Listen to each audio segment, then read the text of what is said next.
बिस्मिल्लाहिर्रहमानिर्रहीम। आज का जो हमारा टॉपिक है ये है अकाउंटिंग और बुक कीपिंग के हवाले से जो डिफरेंस है। अच्छा, इसमें मैं एक बात बता दूं कि जो अकाउंटिंग और बुक कीपिंग है, आमतौर पर ये दोनों जो टर्म्स हैं ये इंटरचेंजेबली यूज़ होती हैं। यानी जहां हमें अकाउंटिंग कहना होता है वहाँ बुक कीपिंग बोल जाते हैं, जहाँ बुक कीपिंग बोलना होता है वहाँ अकाउंटिंग बोल जाते हैं। और यहीं से असल में कन्फ्यूजन पैदा होती है और बाद में हम फ़र्क भी पूछते हैं कि अच्छा फ़र्क किन में क्या है। मतलब एक तो हम क्या कर रहे हैं कि एक हम इंटरचेंजेबली यूज़ कर रहे हैं, जहाँ हम अकाउंटिंग बोल रहे हैं वहाँ बुक कीपिंग बोल जाएंगे, जहाँ बुक कीपिंग बोल रहा है वहाँ हम अकाउंटिंग बोल जाएंगे, फिर हम फ़र्क भी पूछते हैं।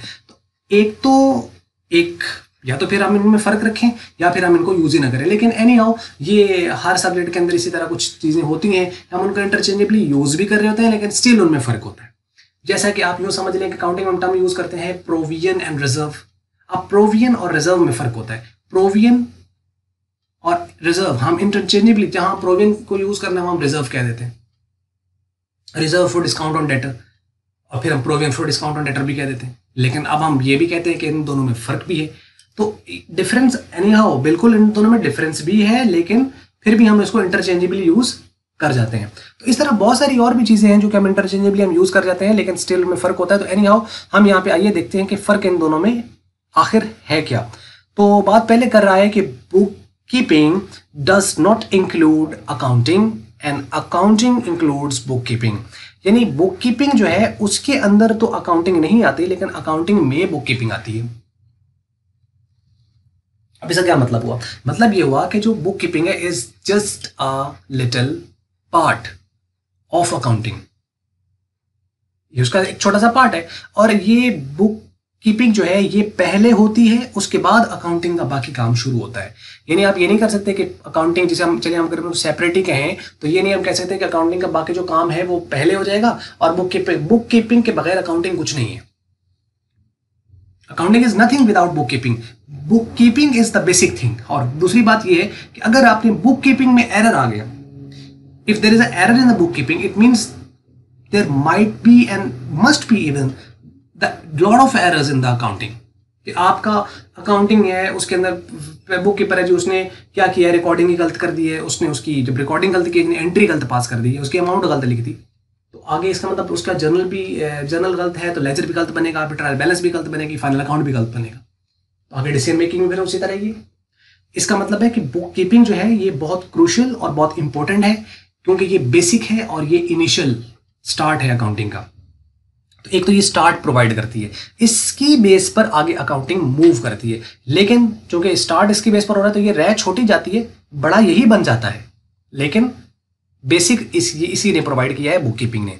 तो book keeping has limited scope. जो बुक कीपिंग है इसकी स्कोप लिमिटेड होती है, ये छोटे लेवल पर होती है, और जबकि अकाउंटिंग जो है इसकी एक वाइडर स्कोप होती है। इसके यूजर जो होते हैं वो, इसका जो अकाउंटेंट होता है वो इसका यूजर होता है बुक कीपर का। बुक कीपिंग जो यानी जर्नल, लेजर, ट्रायल बैलेंस, इसका जो यूजर है वो अकाउंटेंट है। जबकि अकाउंटिंग जो है इसके यूजर मैनेजर हो सकते हैं, एम्प्लॉय हो सकते हैं, उसके अलावा ऑनर है, उसके अलावा बैंक्स आ जाते हैं, डेटर्स क्रेडिटर्स वगैरह जो है वो आ जाते हैं इसके ऊपर। तो यानी सारे इसके बहुत सारे, जिसके हम वीडियो पिछली बनाई थी उसमें आपको बताया था कि इसकी यानी स्कोप वाइडर है क्योंकि इसका यूजर वाइड है, इसके स्कोप कम है क्योंकि इसके यूजर कम है। इसका यूजर सिर्फ अकाउंटेंट है, उसने क्या करना है बुक कीपर से माल जो भी उसका कंटेंट वगैरह जो उसने किया उसको लेना है और उसको आगे फर्दर उसको प्रोसीड करना है, और प्रोसीड करके फाइनल ये प्रोडक्ट बनाएगा, फिर ये ऑनर को प्रोवाइड करेगा, या जो एम्प्लॉय या जो भी मैनेजर्स वगैरह हैं जो इसके ऊपर, फिर उनको ये प्रोवाइड करेगा, रिपोर्टिंग करेगा उनको। यानी बुक कीपर रिपोर्ट करता है अपने अकाउंटेंट को, और अकाउंटेंट आगे फिर अपना जो भी उसका ऊपर मैनेजर है उसको रिपोर्ट करेगा, मैनेजर फिर अपने ऑनर को रिपोर्ट करेगा, फिर वो डिसीजन मेकिंग लेंगे, फिर अपने वो एक्सटर्नल जो यूजर होंगे जिनको जरूरत है उनको वो प्रोवाइड करेंगे। तो ये इस तरह करके एक प्रोसीजर चलता है। मीन के स्टार्ट बुक कीपिंग है, उसके बाद फिर आगे अकाउंटिंग है। उसके बाद वो कहता है कि the person who does the work of the book keeping is called book keeper. यानी जो इसका काम कर रहा है बुक कीपिंग का उसे बुक कीपर कहते हैं। The person who does the work of accounting is called accountant. ये बुक कीपर है और ये अकाउंटेंट है। अच्छा, अब एक ऑर्गेनाइजेशन ऐसी हो सकती है जिसके अंदर, अगर छोटी ऑर्गेनाइजेशन उसके अंदर अकाउंटेंट एक ही है, तो फिर उसका बुक कीपर कौन होगा? फिर उसका अकाउंटेंट भी वही है और उसका बुक कीपर भी वही है। लेकिन अगर एक ऑर्गेनाइजेशन बड़ी है जहां पे एक अकाउंटेंट ये सारा काम नहीं कर सकता है, उसको सिर्फ फाइनल प्रोडक्ट्स को देखना है, यानी फाइनल अकाउंट्स को देखना है, और वो उसने रिपोर्ट करना है अपने मैनेजर्स वगैरह को, और वो आगे फिर ऑनर को, और इस तरह करके प्रोसीड करेगा। तो उसके लिए फिर क्या होगा कि उसको जरूरत पड़ेगी एक बुक कीपर की। तो बुक कीपर क्या करेगा, वो उसके लिए जर्नल बनाएगा, लेजर बनाएगा, ट्रायल बैलेंस बनाएगा, बनाने के बाद उसको क्या सर ये इक्वल आ गया, दोनों साइड डेबिट क्रेडिट इक्वल आ गया, वो फिर उस बुक जो ट्रायल बैलेंस होगी उसकी बेस पर अपने फाइनल अकाउंट्स जो है वो प्रिपेयर करता है, देखता है कि हमारी बैलेंस शीट क्या आ रही है, इक्वल आ रही है नहीं आ रही है, और उसके बाद हमारा प्रॉफिट आ रहा है, लॉस आ रहा है, वो सारा कुछ चेक करेगा इसके अंदर। तो एक बात तो ये है, लेकिन मीन्स कि ये डिफरेंट भी हो सकते हैं और सेम भी हो सकते हैं। कुछ ऑर्गेनाइजेशन बहुत बड़ी हो सकती है, उसके अंदर एक जनरल अकाउंटेंट हो सकता है, उसके नीचे उसका असिस्टेंट अकाउंटेंट हो सकता है, असिस्टेंट अकाउंटेंट के नीचे एक फिर बुक कीपर हो सकता है।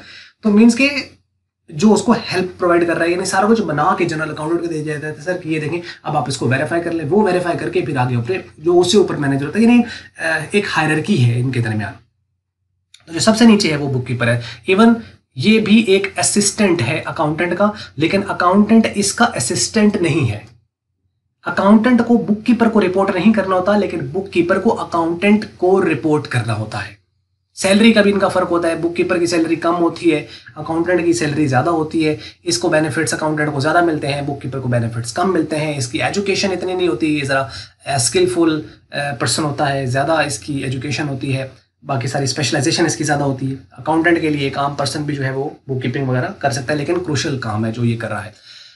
उसके बाद tools of the book keeping are journal ledger, trial balance, and tools of the accounting are income statement, जिसको हम trading and profit and loss account कहते हैं ट्रेडर के पॉइंट ऑफ व्यू से, और प्रोड्यूसर के पॉइंट ऑफ व्यू से उसी को इनकम स्टेटमेंट कहते हैं। Balance sheet, cash flow statement and other reports used for the decision making वगैरह इसके अंदर जो यूज होती हैं। तो अब इसमें अगर एक ही अकाउंटेंट है जो बुक कीपिंग का काम कर रहा है, तो फिर अकाउंटिंग के टूल्स कहलाएंगे journal, ledger, trial balance, final account, ठीक है, यानी income statement and balance sheet and cash flow statement. लेकिन अगर अकाउंटेंट और है किसी ऑर्गेनाइजेशन के अंदर, बुक कीपर और है, तो फिर ये अकाउंटेंट जो इसके जो टूल्स हैं वो सेपरेट हो जाएंगे। मतलब जनरल लेजर, ट्रायल बैलेंस एक तरफ हो जाएगा, और फाइनल अकाउंट यानी और उसकी जो कैश फ्लो स्टेटमेंट्स और द रिपोर्ट्स हैं वो सेपरेट हो जाएंगी। तो ये आपने बात याद रखनी है कि डिपेंड करता है कि ऑर्गेनाइजेशन में एक ही अकाउंटेंट है या उसका बुक कीपर है भी। अगर तो बुक कीपर नहीं है तो वही अकाउंटेंट ही बुक कीपर है और वो ही अकाउंटेंट है। लेकिन अगर बुक कीपर है तो फिर बुक कीपर और है और अकाउंटेंट और है। उम्मीद करते हैं कि ये बात आपको यहाँ तक ये समझ आ रही होगी, यानी ये सिचुएशन पर डिपेंड करता है। तो इसलिए कंफ्यूजन क्रिएट होती है कि बाद हम अकाउंटेंट को बुक कीपर कह देते हैं और बाद हम बुक कीपर को अकाउंटेंट कहते हैं, फिर हम कहते हैं फर्क भी है। तो फर्क है भी और नहीं भी है। तो बात आपको समझ लग रही होगी किस तरह या किस एंगल से ये बात की जाती है। Anyhow book keeping is equal to the recording plus classifying plus summarising, यानी इसके अंदर तीन चीजें हैं। जैसे आप देखें ना, जर्नल, लेजर, ट्रायल बैलेंस, तो तीनों स्टेप आ गए। और अकाउंटिंग में क्या आता है, बुक कीपिंग अगर एक ही अकाउंटेंट है तो फिर बुक कीपिंग भी आएगा, और अगर सेपरेट है तो फिर ये वाला पोर्शन नहीं आएगा, ठीक है। तो लेकिन एनी हाउ जब हम बात कर रहे हैं तो उसमें हम ये कहते हैं कि चलें जी इसमें बुक कीपिंग भी आ जाता है। अगर एक ही अकाउंटेंट हो तो book keeping is the part of accounting.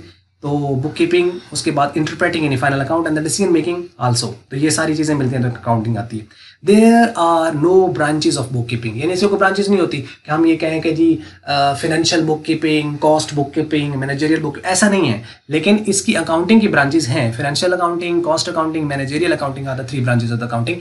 लो जी, तो ये था इसके हवाले से बेसिक डिफरेंस बुक कीपिंग और अकाउंटिंग के हवाले से। उम्मीद करते हैं आपको ये लेक्चर मल्टीमीडिया का आपको अच्छा लगा होगा, पसंद आया होगा। अगर आपको अच्छी लगी वीडियो फिर आप इसको लाइक कर लें, शेयर कर लें दूसरों के साथ, और कमेंट्स में हमें थोड़ा थोड़ा बताता रहा करें। अच्छा लगता है आपके कमेंट्स पढ़ के। और अगर आपको वीडियो अच्छी नहीं लगी तो इसको डिसलाइक ज़रूर करें और बता दें फिर किसको हम इम्प्रूव किस तरीके से करें मजीद। और वीडियो देखने का बहुत शुक्रिया।